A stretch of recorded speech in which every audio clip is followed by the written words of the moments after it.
Deep in the humid coastal forest of Flagler Beach, the Florida jungle feels eternal. But if you step off the trail, the wild grove gives way to a sprawling ghost town of stone. This was once Bulowville, the largest, most ambitious sugar plantation in East Florida. The story began in 1821 when a wealthy South Carolina merchant named Charles William Bulow cleared nearly 5,000 acres of wilderness.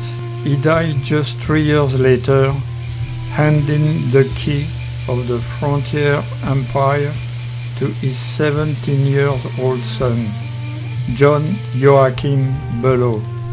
Fresh out of school in Paris, young John Joachim was a dashing, volatile, and fiercely independent teenager. He lived like a monarch, traveling the coastal waterways on an 8-oared barge with personal cooks and a library packed with classic literature. On Christmas Day in 1831, he even hosted the famous naturalist John James Audubon right here to sketch Florida's native wildlife. But the reality behind this frontier luxury was brutal. This massive stone empire did not build itself. It was fueled entirely by the forced labor of over 300 enslaved men, women, and children. They spent years hacking through malaria-ridden slums, taming the wild vegetation by hand, and stacking this massive block of local coquina stone to keep the great sugar mill running. By late 1835, the territory fractured. The United States government demanded the forced removal of the Seminole Nation from Florida. John Joachim openly opposed the war. He preferred profit and peaceful trade over federal interference, but the conflict found him anyway.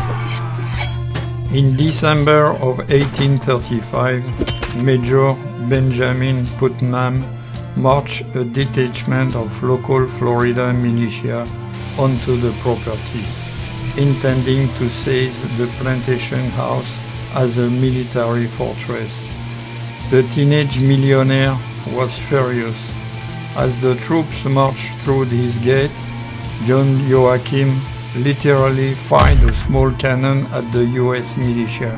The military promptly arrested Bulow, placing him under house arrest inside his home mansion while turning his estate into a heavily fortified war camp.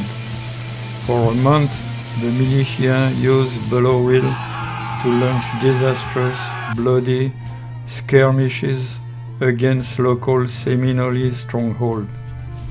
By late January 1836, panicked and defeated, the military ordered a full retreat to St. Augustine.